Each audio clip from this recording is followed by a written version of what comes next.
ahoana marina, maiza mandinika tsara ary malagasy. Raha mijery ny fitantanana ny firenena ankehitriny dia mampametra-panontaniana hoe raha ireo mpitondra ankehitriny ireo no teo amin'ny fanoerana ka tahaka izao endrim-pitantanana ny firenena izao, dia inona no mety niseho teto? Tsy finiavana amendrofendro akory, fa raha izao tokoa no tanjona ny matimatesana tamin'ilay nambara fa revolisiona 2009 izay 4 taona lasa izay, dia faty antoka iray lavaka tokoa. Fitangan'ny vidim-piainana, fiaretana delestage tournant, tsy fandriam-pahalemana, kolikoly, fanagadrana tsy ara-drarina, famitena ny fiarina malagasy, fanjakana banky ropotra.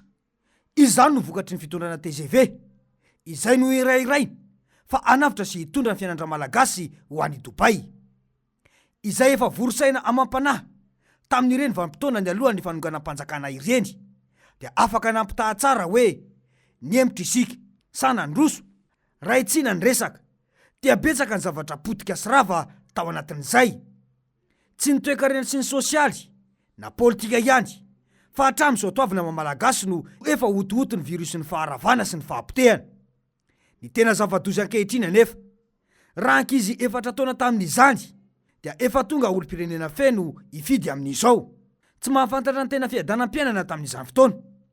Olozabe ho atsika izany raha tsy misy ny fanentanana ho any samenan'ivon'ny fiarahamonina, indrindra amin'ity taona 2024 taom-pifidianana ity.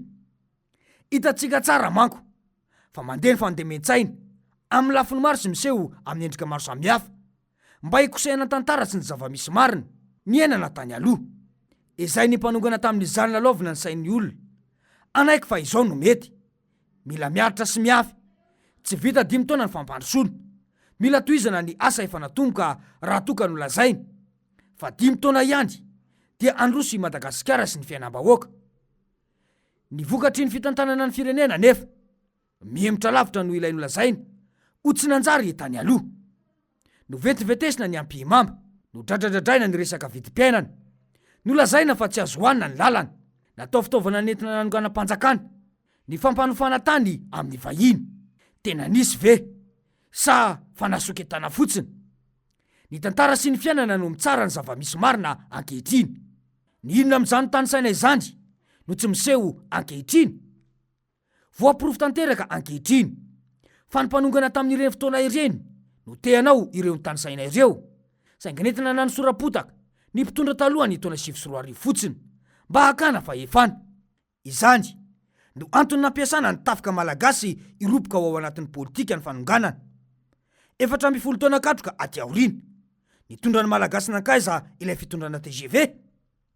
Efa tsy misy intsony ve ny ampihimamba amin'izao ary malalaka ny fandraharana ho an'ny orinasa malagasy?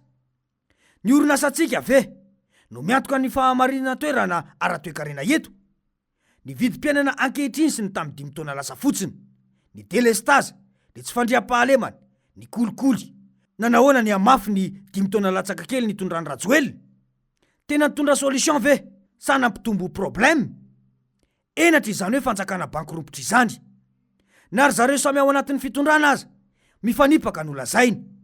Ny filoham-pirenena milaza fa banky ropotra, krizy tanteraka ka miandrandra fitseran'ny mpamatsy vola sisa. Ireo izay nolazaina tamin'ny fampelezan-kevitra fa hoe tsy ilaina ny mpamatsy vola mahazatra. Na mitsipaka io filazana io aza ny ministry ny vola, milaza fa misy ny vola ao anatin'ny kitapo-mbola mpanjakana, dia mazava be ary efa betsaka ireo tondro maneho izany tsy fahananam-bola amin'ny fanjakana izany. Ny fiainan'ny filoham-pirenena tamin'ireo vondro ny mpandraharaha dia mazava na baribary ny filoham-pirenena fa tsy manam-bola intsony ny fanjakana. Iray ny olana ara-tsolika ho an'ny fampidonana ireo toby mpamokatra milina ao amin'ny jirama. Ny any Mahajanga izay voalaza fa 12 ora hatramin'ny 3 andro ny fahatapahana amin'ny fandimby. Ny eto Antananarivo ny ainga adiny roa sasany saingy efa any amin'ny adiny 5 miakatra amin'izao fotoana izao. Tsy ny solika no tsy misy fa ny vola hividianana azy. Misy ny fandoarana vola mpanjakana izay to fomba fiasany maka any amin'ny fer na ny fort routier, ny knaps, saingy mety efa manahirana ihany koa ny andray fanapahan-kevitra. Ny amin'izany angamba ankehitriny dia io iaraha-miaina io ny fahatapahan-jiro eto amintsika.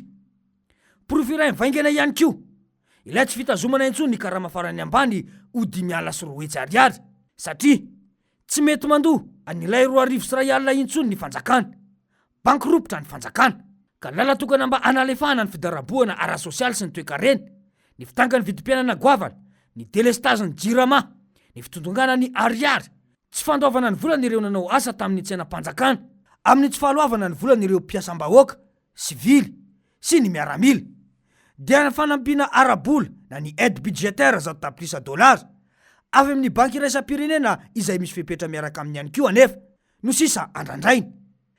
Vita inona koa anefa izany zato tapitrisa $, zany? Efa betsaka ireo ny teny sy ny laza izany, ary anisan'io ny mpahay toe-karena Serge Zafimaova. Tsara ho marina nefa fa mbola any amin'ny 5 Jona vao tena mandinika ny pitsopitsony momba io ny banky iraisam-pirenena. Ny krizy toe-karena sosialy no mety izotra any amin'ny fipoahana politika, ary betsaka ny mpandinika no naneo fa feno ny tondro mety isiny izany.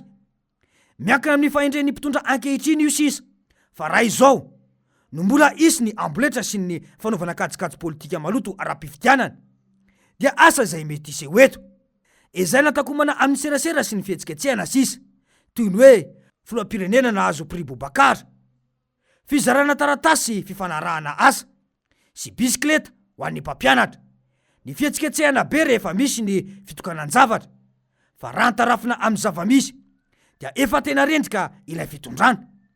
Tena azo antoka fa raha ny olon'izao fitondrana izao no eo amin'ny fanoherana ankehitriny, ka tahaka io fomba fitantanana io ny endrim-pitondrana, dia azo antoka fa mety efa raikitra ny filanjana vatapaty eny amin'ny kianjany 7 raha ny fanomezana lesona sy ny fanenjehana ary ny fanoganana ny hafa mihitsy, tsy no heverina ho tahaka izao mihitsy ny vokatra sy ny zavamisy.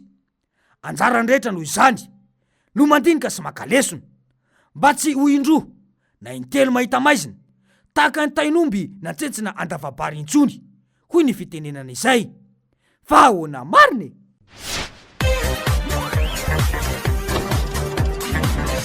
Ahoana mariny?